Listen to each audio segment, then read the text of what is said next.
So I have a few videos I want you to look at. The first is a TED Talk by Kevin Kelly. Kevin Kelly is kind of a interesting individual. He was editor of Wired magazine, and he's been kind of a futurist is probably the wrong term, but he thinks a lot about where technology is going and where it's come from. A few years back, he gave a talk at South by Southwest, and he noted that 20 years ago, when we thought about the web, we assumed the web was going to be like TV because that's what we knew.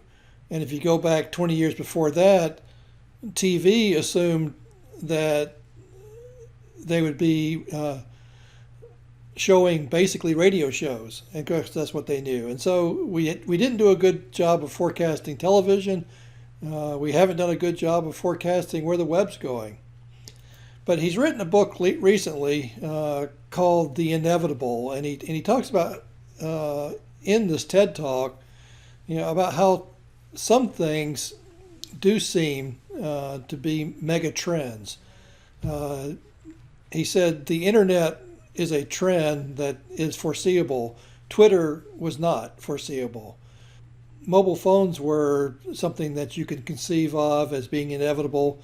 The iPhone was not. And so he goes on like that. And this book brings out 12 technological forces that shape our future. And since he doesn't really go into all of them in his TED Talk, I wanted to just spend a moment walking through them. His first trend is becoming. We're moving from fixed objects to always upgrading services and subscriptions. I mean, if you think back, not too many years ago, whether you were talking about computers or whether you were talking about software, they came out every 3 years. Now, Facebook updates every couple of weeks. And sometimes the look changes and you just deal with it and move on. So we're always moving to newer and newer and newer. Cognifying, this really is the idea of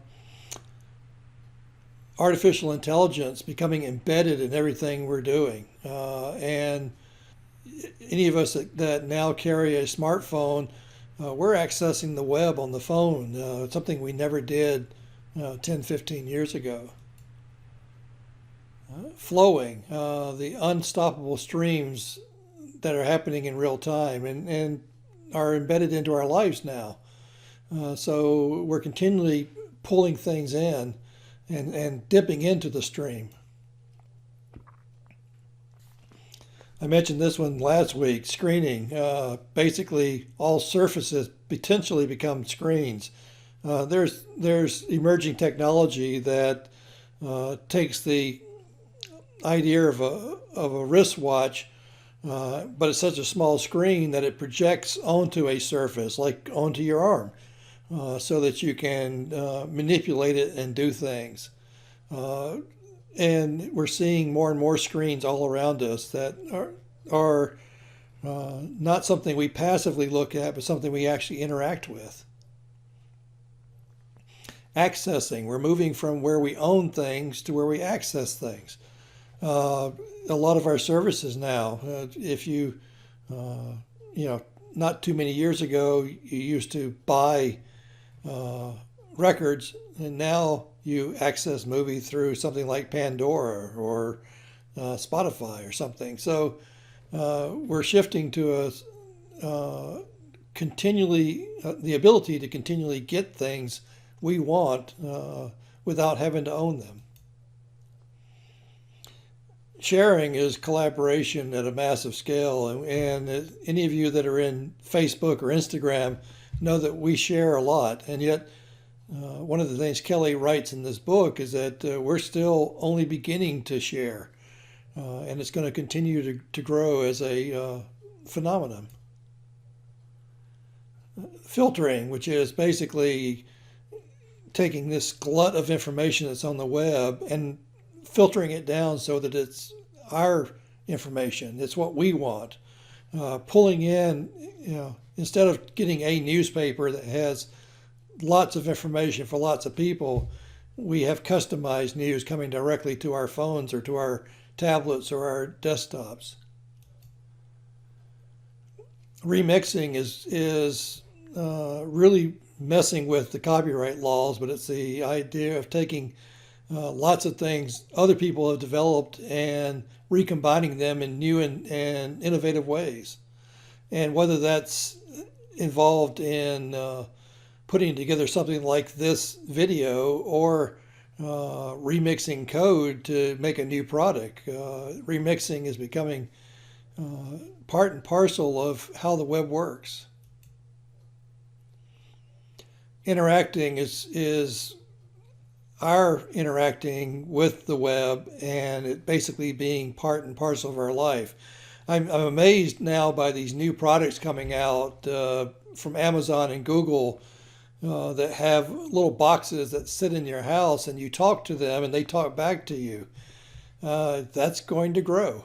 And that's just an interesting piece of what it's like to live in a digital age. Tracking is the interesting thing that we are all now metadata, and that metadata is collected. And some of that's good, and some of that is a little scary. There's a new show coming out in 2017 called Hunted, where people are trying to evade this surveillance that's out there. So, pros and cons, but it's a fact of life. We are now all our own researchers. Anytime you're interested in something, you Google it to figure out what it means. And we've gotten to where we're asking a lot more questions because we have the ability to find more information. And finally, this is all taking place in a huge interconnected matrix that it's global, it connects all of us, it connects our machines. And our machines are connecting to our machines. And so this is the digital world we're going to live in. And